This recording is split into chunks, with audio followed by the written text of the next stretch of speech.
الآن بإذن الله سنختم التغطية في البيت المديني بتغطية مفصلة وجميلة لبيوت أهل المدينة سابقا بكامل التفاصيل.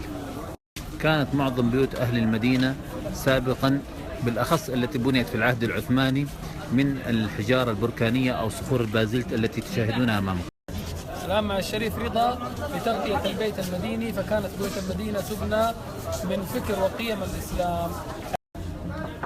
السلام عليكم. يا مرحبا، الله يحييكم. الله يحييكم. الله يسلمك. هذا مدخل البيت يا شريف. هذا مدخل البيت.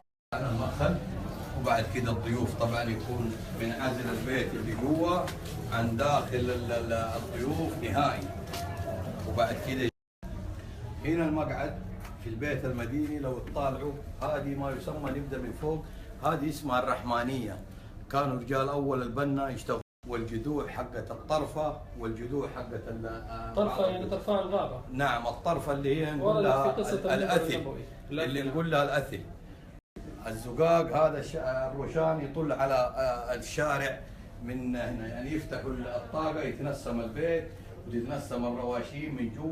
انه الروشان لو وقفت ست البيت هنا ولا بنت البيت ما حد يشوفها نهائي، لو طالعت يمين او يسار. وحناخذ صوره من خلف.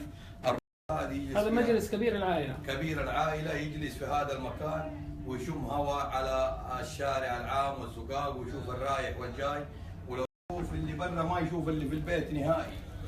ومن الاجناب كذلك تقدر تشوف من هنا، وتقدر ست البيت توقف هنا ما يبان فيها اي شيء. القوس هذا يصير زي الادراج، الرفوف، زي الرفوف من دون ما يكسروا ولا داخل في وسط البيت بطريقه. حيرجع نقدر نخرج على داخل البيت نوريكم كيف كان البيت المديني وكيف الرحبه اللي كانت جوه البيت والفسحه بحيث انه يكون بطريقه فنيه. طبعا هذا البيت المديني زي ما تفضلتم من برا ليه شكل ومن جوا مفتوح بحيث انه ما في احد من الجيران يطل على البيت من الداخل واعراض جيرانه. وهذا من الترابط اللي كان موجود ومن الثقافه الاسلاميه اللي تربينا فيها في المجتمع المديني.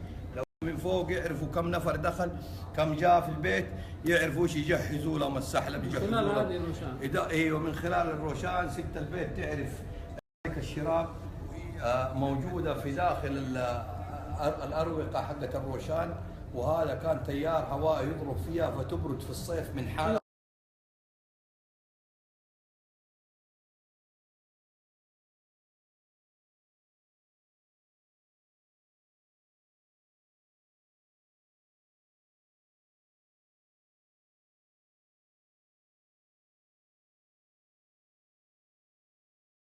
يعرفوا مين داخل من خارج في الديوان. الكل يعرف البيت كله نموذج واحد. هذا الديوان المطل على الصالة يعني أو على وينسم البيت بطريقة من دون أي مشكلة. هذه الرحبة في وسط البيت المديني. ايوه، هذه الرحبة دائما الدهليز طبعا اللي هو أو دكة الدهليز.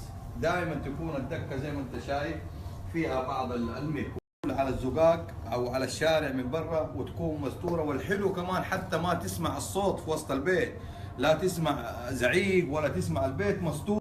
النظام الجديد كذا شقه وكذا غرفه والكل ما يعرف ده من هذا.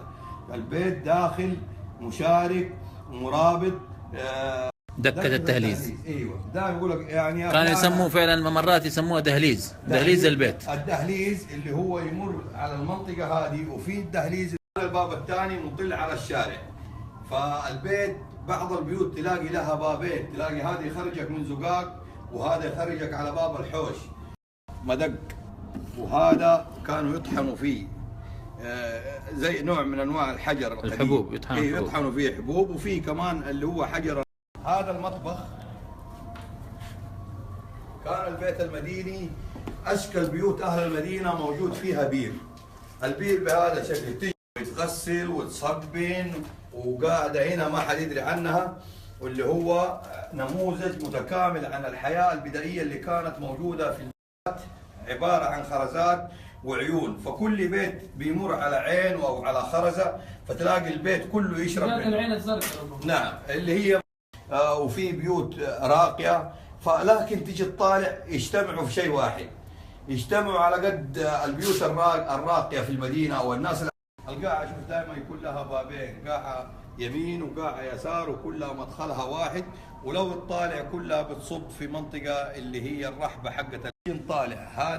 هذه القاعه، الدهليز، المطبخ، الديوان، كلها مرتبطه داخل الرحبه هذه، وطالع فوق تصب في مكان واحد. ونفس الدورة اللي فوق البيت اللي جالسه في الديوان الام وست، بحيث لو صفقت يا امي وهلا يا ستي، وتشوف البيت زي خليه النحل، كله ترابط، يعني ترابط داخل البيت وترابط في الحاره ما شاء الله. ترابط داخل البيت وترابط داخل، ما نسمع هم ايش يقولوا ولا هم يسمعوا احنا ايش نقول.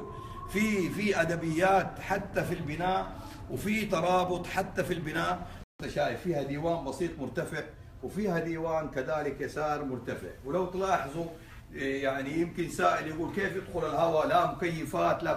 الفرش الجميل اللي كان اكثر بيوت اهل المدينه يروحوا للقطان ويبدا يسوي لهم الشغل، وفي الوان، وفي الثياب اللي كانت تتعلق في النساء.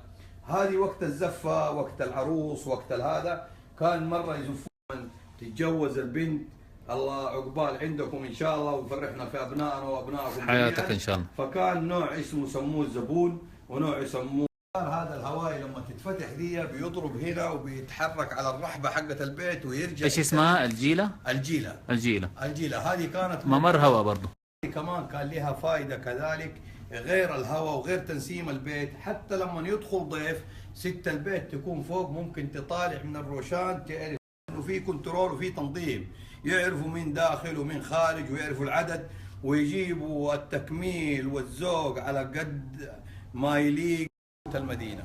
وليس كل بيوت المدينة بهذا الشكل، ولكن تتفق في المضمون وتتفق في الثقافة وفي التراحم. قفل الباب عم رضا. لا، ما كان يقفل بيوت اهل المدينة، كانت البيوت دائما مفتوحة للكل والجميع. الله يبارك فيك. لانهم معروفين وعارفين جيرانهم. نشكرك يا شريف رضا على هذا. الله يحييكم وشرفتونا في بيت المدينة، البيت المديني. جزاك الله خير، شرحك كان جميل، اسلوبك كان رائع، وذكرتنا بكلمات جميلة. لو تلاحظوا تشوف البيت والجدار قايم صمت، ما فيه له اي شيء، ولكن من جوا تلاقي المنسم حق البيت. الله يحييكم من خلال سناب المدينة. أقول بيض الله وجهكم أهل المدينة ولا يهون الجميع. الله يسعدك ويديمكم ويحفظكم. ترى عم رضا عنده أطيب سحلب في السوق المديني وبيت المدينة. اللي يزور مهرجان الجنادرية لازم يمر على عم رضا، الله يحفظه. العم رضا الله يجزيه خير كان يشرح لنا البيت المديني، والله ما كنت أعرف إنه عنده أطيب سحلب ما شاء الله تبارك الله، وعنده بسطة بليلة كمان ما شاء الله تبارك الله. وهذه الحين نوريكم البليلة المدنية ما شاء الله تبارك الله، عندها خلطة سبحان الله مميزة. بالعافية حبايبي. هذا الشكل النهائي للبليلة. معلش يا عم رضا وقعنا لك الصحون قبل شوية. بالعافية سامحنا، الله يسعدك يا رب، الله يعطيك العافية، الله يبارك لك يا رب. بللوا يا بليلة. هذه كانت ختام تغطيتنا لبيت المدينة المنورة في مهرجان الجنادرية بالرياض. المهرجان يستحق الزيارة، ومكان بيت المدينة خصوصا يستحق الزيارة.